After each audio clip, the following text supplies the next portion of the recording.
né? O que significa essa prática testemunhal? Aí nós entramos em um dos princípios que vão compor aquele quadro que o Paulo Freire vai definir como as virtudes ou qualidades de um bom professor, de uma boa professora, que seria justamente a nossa coerência. Então, é a partir da minha prática testemunhada que eu incorporo essa categoria da coerência. Eu não posso praticar aquilo que eu muitas vezes não estou, por exemplo, com a convicção de que seja possível a sua realização. Então, muitas vezes nós vemos pessoas com um determinado discurso e com uma prática totalmente distante desse discurso. Então, é essa perspectiva que Paulo Freire vai definir como uma espécie de traição à ética, já que eu falo algo que na verdade não pratico.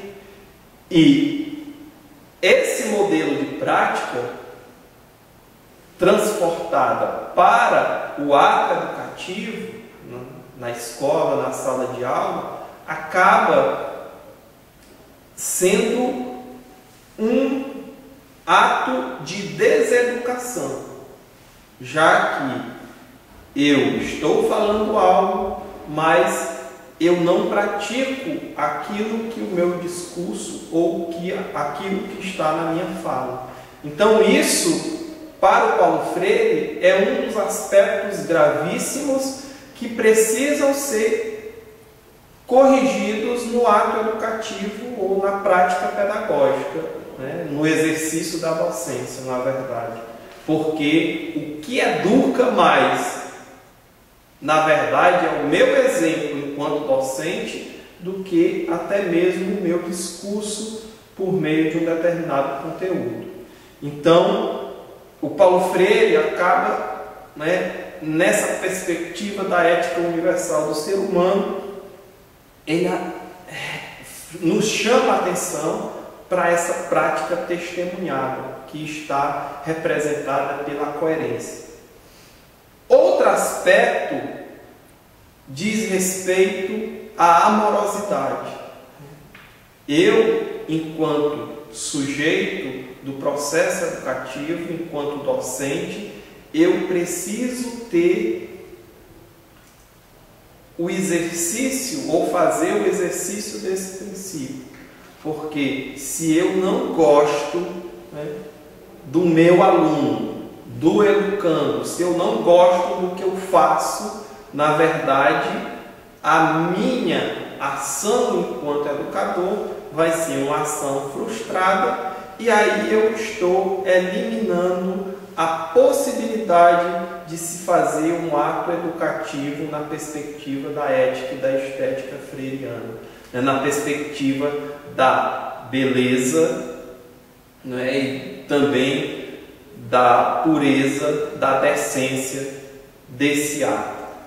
Então, quando se fala em amorosidade na perspectiva freiriana, não se fala também de uma coisa abstrata, mas, como o próprio Paulo Freire coloca, isso significa uma amorosidade concreta. E o que é isso?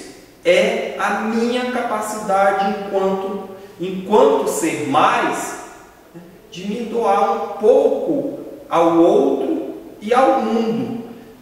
E a partir daí, eu necessariamente preciso ser alguém humilde. Nós já passamos para um outro princípio que é necessário para que seja constituída em nossa ação, em nossa prática, a ética universal do ser humano. Então, esse outro princípio, o princípio da humildade, é necessário para que eu possa desenvolver um ato educativo na perspectiva ética e estética. E a humildade, ela me remete, né, ao aspecto da tolerância. Eu não posso falar de humildade ou querer ser humilde se eu não sou um ser tolerante. Então eu necessito da tolerância para que a partir daí eu possa crescer na diversidade, né? Ou com o diferente. Então, nesse aspecto, Paulo Freire cita um exemplo de que eu não posso ser um educador ou uma educadora humilde e tolerante se eu não aceito a condição em que se encontra o meu educando.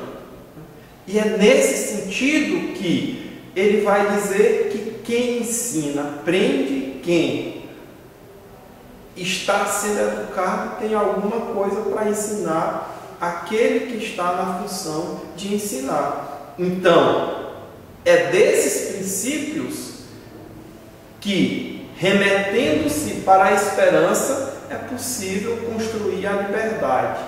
E, dentro da perspectiva da liberdade, nós possamos seguir a nossa vocação ontológica do ser mais. E aí, nos humanizarmos, né, e, de certa forma, rompermos com a desumanização do mundo atual que transformou o ser em ter, e em função da corrida, né, ao consumo, esse ter se sobrepôs ao ser e nós nos perdemos de certa forma. Então é necessário que nós, por meio da ética universal do ser humano, nos reencontre novamente como seres humanos, para que a partir daí nós possamos humanizar-nos, como também humanizar o próprio mundo. E aí o Paulo Freire, né, para fechar aqui a nossa fala a respeito dessa temática, fala algo extremamente importante nesse sentido, né, que o mundo e nós não surgiu e nós não nascemos para ser feios.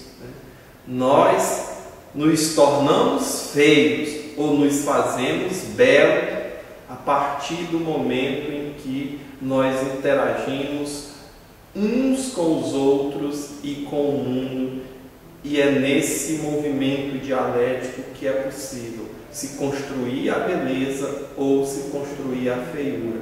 E é nessa perspectiva que existe uma esperança para que o mundo se torne algo melhor, algo mais belo, e que a educação, na verdade, seja esse aspecto que leve à formação do ser humano para a construção do novo, né, para o resgate da nossa humanização, que de certa forma se perdeu um pouco no mundo atual. Muito obrigado.